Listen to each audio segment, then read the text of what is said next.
এইভাবে যদি সমাজের অগ্রগতি লক্ষ্য করা যায়, নারী সমাজের অগ্রগতি লক্ষ্য করা যায় এবং জাতীয় ভিত্তিতে যদি জনমত আসে, তখনকার বিবেচনায় তার পরবর্তী পার্লামেন্ট হয়তো এই ডাইরেক্ট নির্বাচনের বিধানটা আরও সম্প্রসারিত করতে পারে।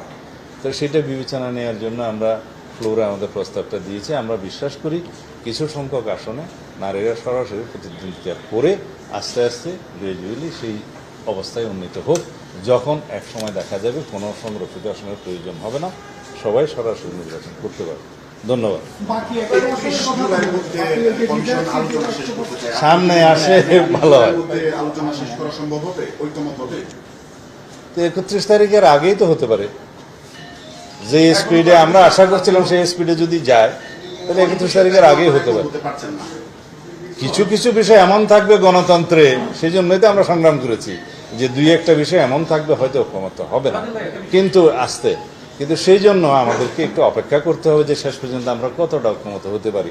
এখনই সেই মন্তব্য আমি করতে চাই না। সালাউদ্দিন ভাই, আপনি বললেন যে 5% হচ্ছে আসন্ন নির্বাচনে যে 300 আসন থেকে 5% নারীদেরকে সরাসরি নির্বাচনে আছে, কিন্তু ওই যে রিজার্ভ সিটের যে 100 সেইটার ক্ষেত্রে আপনাদের না, সেই ক্ষেত্রে আমরা কমে আসলাম, 50টা বিদ্যমান আসনে রিজার্ভে আসলাম এবং 5% বর্তমানে যে আসন্ন নির্বাচনের মধ্যে 5% এলাও করলাম আমরা সরাসরি আসনের নির্বাচনের জন্য নারীদের।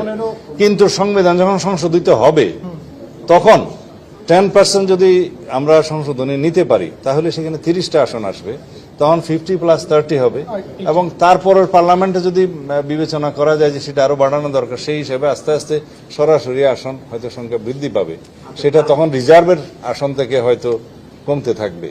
এইভাবে একসময় দেখা যাবে রিজার্ভ সিটের আর প্রয়োজন হবে না, কিন্তু সেটা জাম্প করে একদম এখনই না যেয়ে গ্রাজুয়ালি যাওয়া উচিত হবে। ভাই, একটা বিষয় সেটা হচ্ছে যেটা বললেন যে মূলনীতিতে ধর্মীয় সম্প্রীতি ও স্বাধীনতা, মূলনীতি কি এটাই বিএনপি কি এটাকে এন্ডোর্স করতেছে নাকি আল্লাহর উপর আস্থা বিশ্বাস?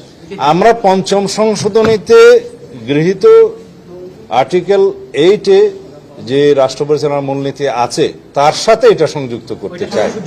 হ্যাঁ, এবং সেই মূলনীতিতে আছে জাতীয়তাবাদ, গণতন্ত্র, আল্লাহর উপর আস্থা এবং বিশ্বাস, তার সাথে এগুলো আছে। উচ্চকক্ষের আলাপ যখন আসবে তখন করব।